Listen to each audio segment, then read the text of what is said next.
Lo más reciente en torno a la discusión del presupuesto de egresos para el próximo 2025 es que la mayoría de Morena y sus aliados en la Cámara de Diputados se impusieron y acordaron hacer ajustes y reasignaciones de hasta 44,421 millones de pesos al proyecto de presupuesto de egresos para el próximo año que presentó el Ejecutivo para beneficiar particularmente a las universidades, la cultura, el campo, al ejército, entre algunos otros rubros. De acuerdo con el dictamen aprobado en la Comisión de Presupuesto, hubo el mayor recorte para fue el mayor recorte, perdón, al Poder Judicial con 14,042 millones de pesos y al Instituto Nacional Electoral con 13,476 millones. Pero bueno, esto digamos es en lo que va. Esto es en lo que va. Este dictamen ha sido pasado a discusión y votación al pleno de los 500 diputados para el día de hoy y para mañana jueves. Entonces, pues ya veremos cuáles son los resultados. Pero, ¿qué le parece si se analiza desde el punto de vista económico por parte de los expertos para poder entender un poco mejor qué es lo que este presupuesto de egresos puede beneficiar en los distintos rubros, qué cosas sí son posibles, qué cosas posiblemente no lo sean tanto? Y me da muchísimo gusto, como siempre, darle la bienvenida al licenciado Jimmy Cruz Camacho. Él es jefe de economistas de PKF México y un frecuente colaborador de este espacio. Licenciado, qué gusto me da poderle tener de nueva cuenta en este programa. ¿Cómo está? Muy buenas tardes, bienvenido. Muy buenas tardes, Mercedes. Qué gusto saludarte. ¿Por dónde comenzamos? ¿Cuál es digamos, el contexto que tienen este paquete económico y qué consideraría usted como destacado del mismo? Pues hay dos cosas muy importantes, Mercedes. La primera cuestión a considerar es que es un presupuesto de recortes, es decir, de las 24 dependencias federales más importantes, 19 tuvieron un recorte.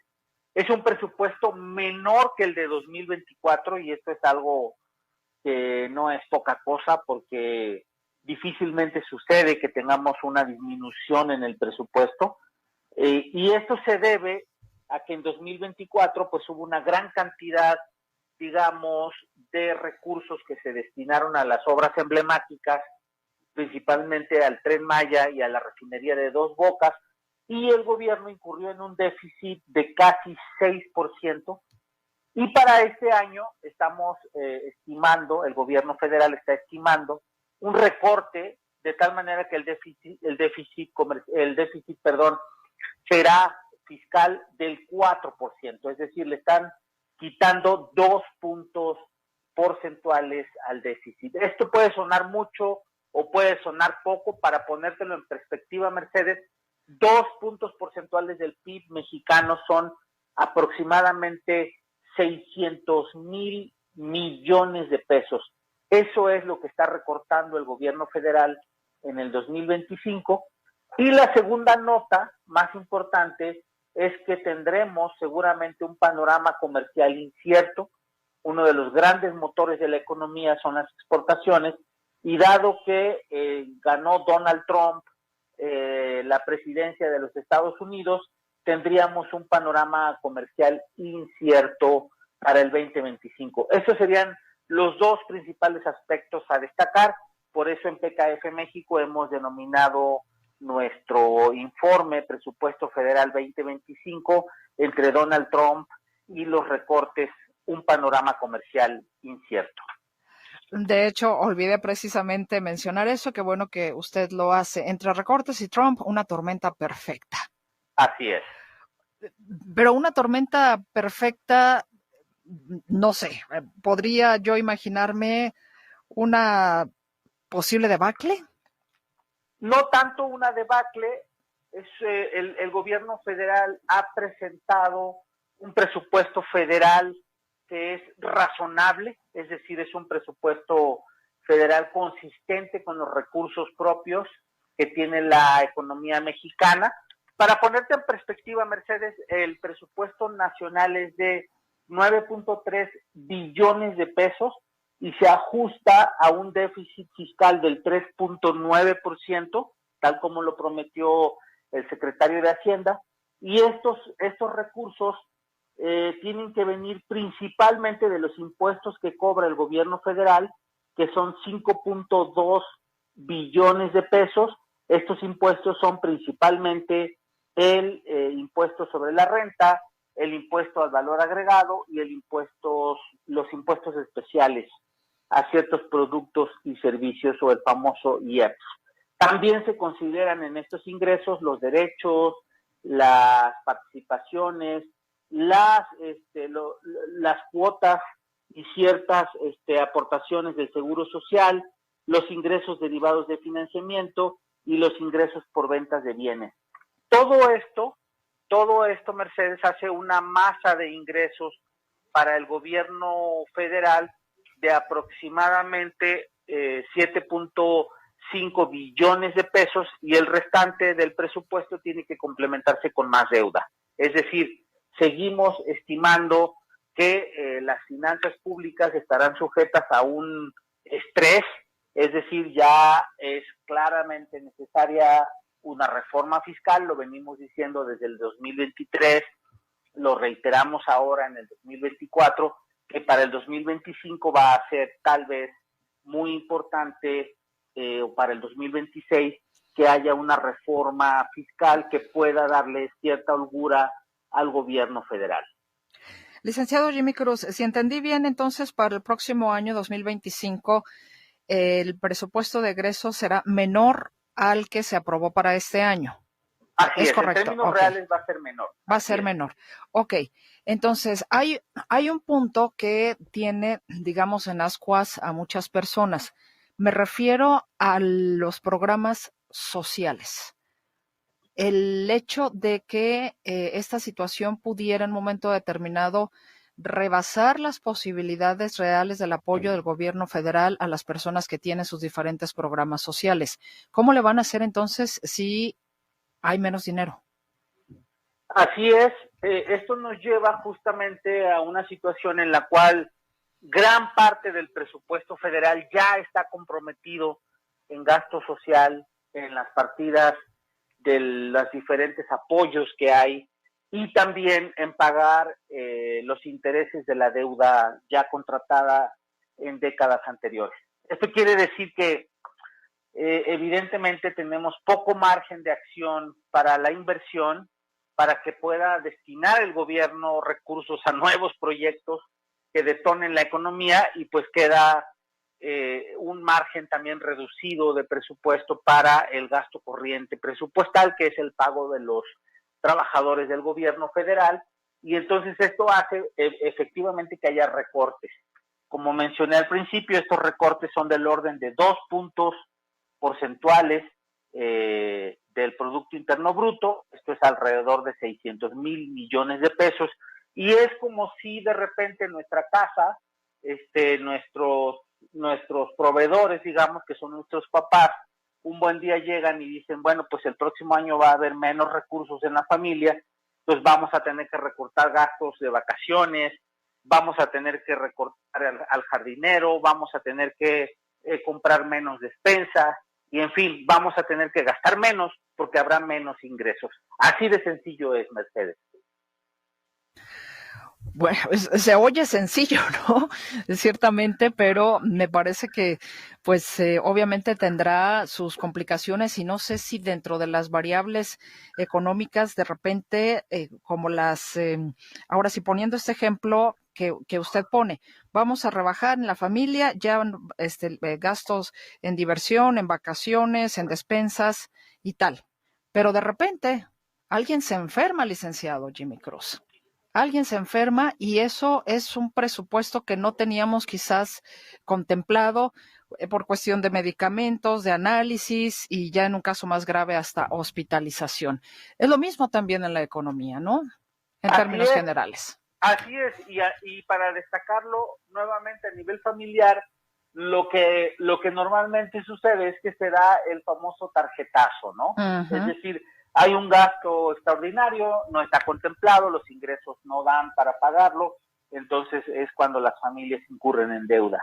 Eso es justamente lo que tendrá que pasar con el presupuesto federal, es decir, en la medida en que empiecen a escasear los recursos propios, va a tener que recurrir a más deuda.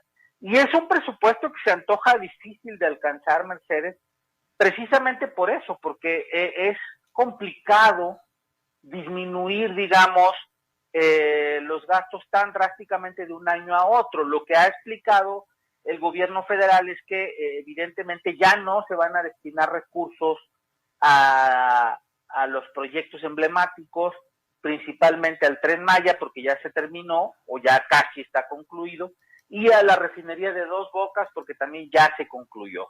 En esa medida, la reducción más drástica en el presupuesto la sufrió la Secretaría de la Defensa Nacional, que es la dependencia que tiene a su cargo estas obras emblemáticas. Pero esto también, Mercedes, pone en entredicho la meta de crecimiento del gobierno federal, que la está estimando para el próximo año entre 2 y 3% de crecimiento del PIB, pero con una disminución de 2 puntos porcentuales en el gasto federal, en el gasto de gobierno.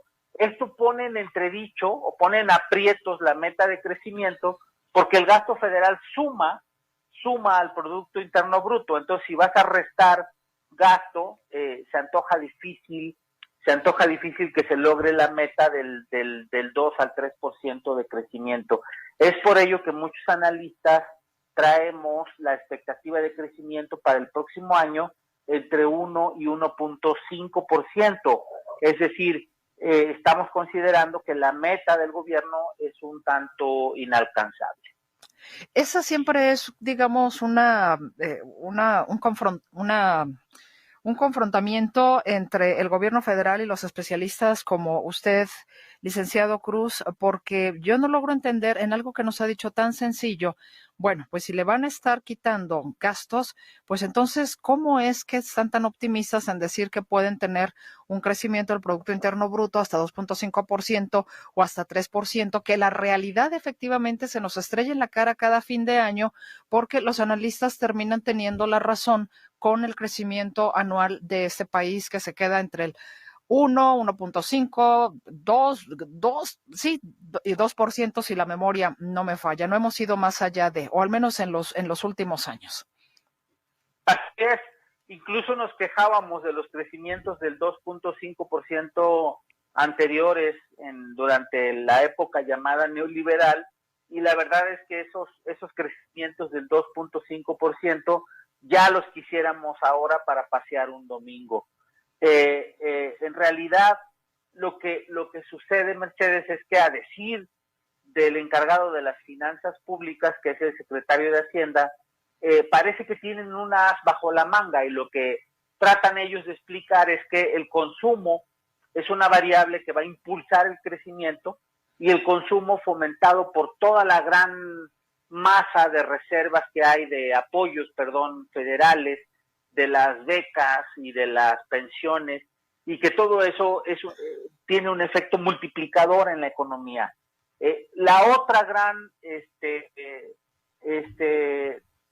impulsora del crecimiento económico pues serán las exportaciones, según el secretario de Hacienda, pero bueno, ya vimos que con las amenazas del actual presidente electo de Estados Unidos, Donald Trump, pues se antoja un tanto difícil apostarle a las exportaciones, porque todo parece indicar que si se cumplen sus amenazas, pues habrá aranceles, disminuirán las exportaciones, o por lo menos se va a desacelerar el comercio mundial, porque se impondrán barreras o se tratarán de renegociar los tratados, sobre todo con México y Canadá, el TEMEC.